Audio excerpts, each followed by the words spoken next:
অনেক তো হলো গন্ধরাজ চিকেন, গন্ধরাজ মোমো, গন্ধরাজ মাছ। এই গরমে চলুন একটু গন্ধরাজ ডাল খাওয়া যাক।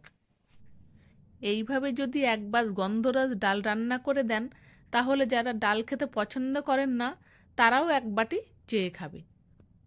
তবে আমার তো মনে হয় আমি যেভাবে ডাল রান্না করেছি, বাচ্চা বড় সবার একবারেই পছন্দ হবে। আমি এখানে এক বাটি মুসুর ডাল নিয়েছি। আপনারা মুসুর ডাল পছন্দ না করেন মুগ ডাল দিয়ে করলেও হবে, তবে মুসুর ডালটা দিয়ে করলে বেশি ভালো লাগবে আমার মনে হয়। ডালটা আমি ধুয়ে পরিষ্কার করে নিয়েছি। এখানে হাঁড়ির ভিতরে পরিমাণ মতো জল দিয়ে দিলাম। এবার ধোয়া ডালটা আমি দিয়ে সিদ্ধ করে নেব। আমি 1 চামচ লবণ দিয়ে ডালটা সিদ্ধ বসিয়েছি।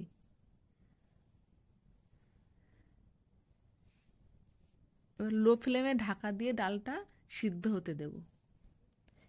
এখানে আমি গন্ধরাজ লেবুটা পিস পিস করে কেটে নিচ্ছি। ডাল আমার সিদ্ধ হয়ে গেছে। 1 চামচ হলুদ দিয়ে ডালের কাঁটা দিয়ে নেড়ে আমি ঘেটে নেব।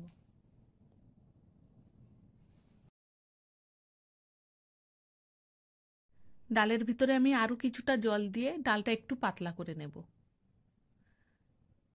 এবার কিছুটা কাঁচা লঙ্কা চেরা আর 1 চামচ চিনি দিলাম।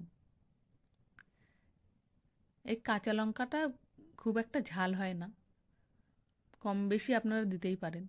আর এখানে আমি সর্ষের তেল নিয়েছি, তার ভিতরে শুকনো লঙ্কা আর পাঁচফোড়ন ফোড়ন দিয়েছি। ওই ডালের ভিতরে এবার আমি ঢেলে দিলাম ফোড়নটা, দিয়ে আমি ভালো করে মিশিয়ে নেব। এবার একটু লেবুর রস মিশিয়ে নিলাম।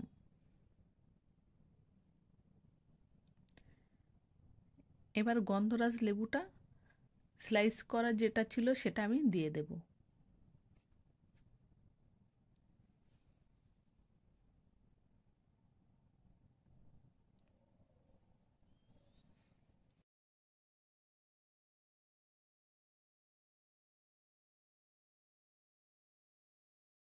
আর লেবুর পাতাগুলো দিয়ে দিলাম, দিয়ে আমি একটু ফুটিয়ে নেব। এইভাবে ডাল রান্না করবেন যেদিন, আপনার পাশের বাড়ির লোকও জিজ্ঞাসা করবে যে আজ কী রান্না হচ্ছে। এত সুন্দর গন্ধ, মানে আপনাদের বলে বোঝাতে পারবো না আমি এখন। খুবই সিম্পল একটি রেসিপি। এই গরমের দিনে একদিন এইভাবে ডাল রান্না করে খেয়ে দেখুন, তারপর কমেন্টে আমাকে জানাবেন কেমন হয়েছিল। রেসিপিটি ভালো লাগলে লাইক শেয়ার কমেন্ট করবেন, আর প্লিজ আমাকে ফলো করবেন, আর ইউটিউব থেকে দেখলে সাবস্ক্রাইব করবেন।